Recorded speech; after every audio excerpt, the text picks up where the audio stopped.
Praise lord అందరికీ. ఈరోజు అపోస్తలుడైన పౌలు కొరింథీయులకు వ్రాసిన మొదటి పత్రిక 10వ అధ్యాయం చదువుకుందాము. ప్రారంభిస్తున్నాను. సహోదరులారా, ఈ సంగతి మీకు తెలియకుండుట నాకిష్టము లేదు.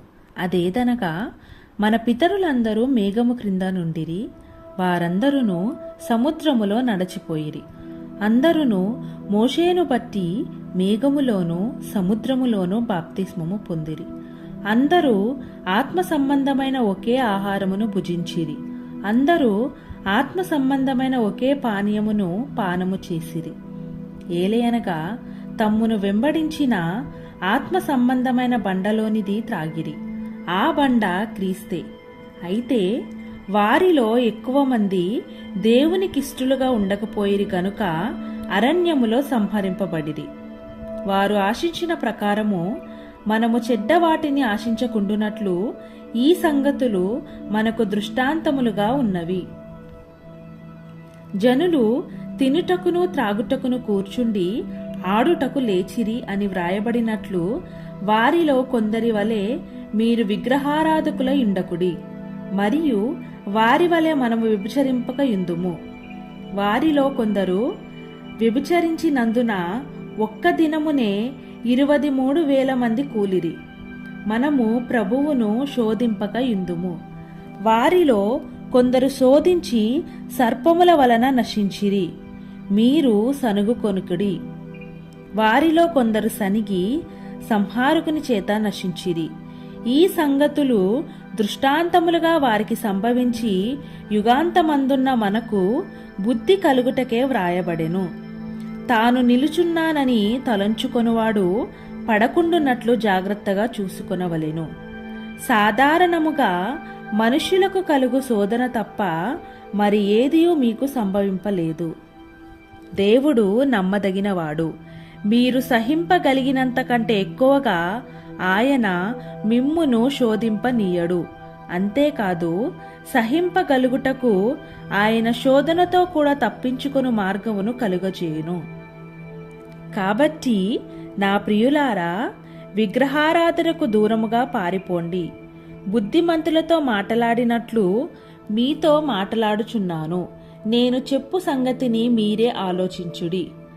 మనము దీవించు ఆశీర్వచనపు పాత్రలోనిది త్రాగుట క్రీస్తు రక్తములో పాలు పుచ్చుకొనుటయే గదా. మనము విరుచు రొట్టె తినుట క్రీస్తు శరీరములో పాలు పుచ్చుకొనుటయే గదా. మనమందరము ఆ ఒకటే రొట్టెలో పాలు పుచ్చుకొనుచున్నాము. రొట్టె ఒకటే గనుక అనేకులమైన మనము ఒక్క శరీరమై ఉన్నాము. శరీర ప్రకారమైన ఇశ్రాయేలును చూడుడి.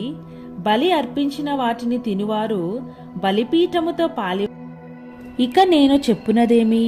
విగ్రహార్పితములో ఏమైనా ఉన్నదని అయినను విగ్రహములలో ఏమైనా ఉన్నదని అయినను చెప్పెదనా? లేదు గాని అన్యజనులర్పించు బలులు దేవునికి కాదు, దెయ్యములకే అర్పించుచున్నారని చెప్పుచున్నాను. మీరు దయ్యములతో పాలివారవుట నాకిష్టము లేదు. మీరు ప్రభువు పాత్రలోనిది దెయ్యముల పాత్రలోనిది కూడా త్రాగనేరరు.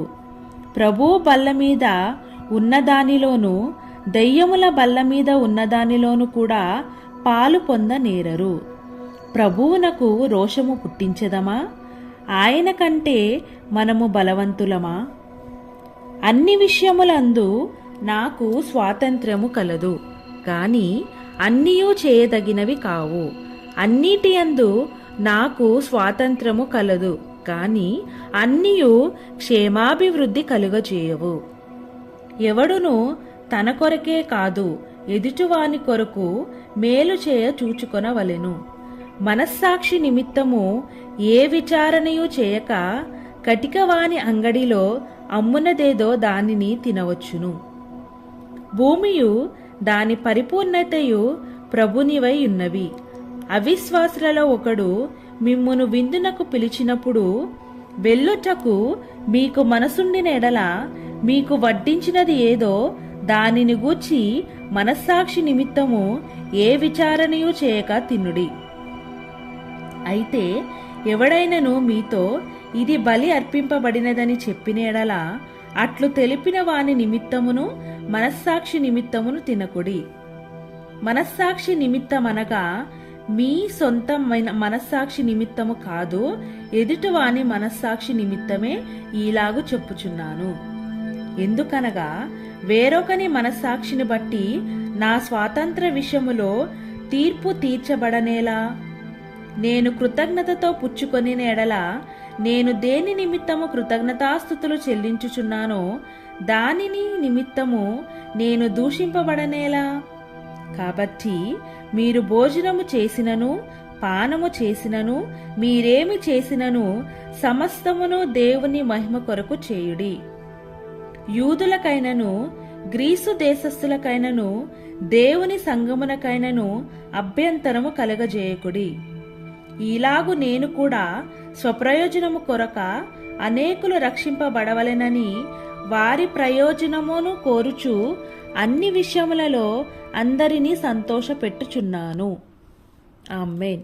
ప్రభువైన యేసుక్రీస్తు వారు ఈ వాక్యమును దీవించి మన జీవితాలలో నెరవేర్చునుగాక. ఆమేన్. Praise the lord.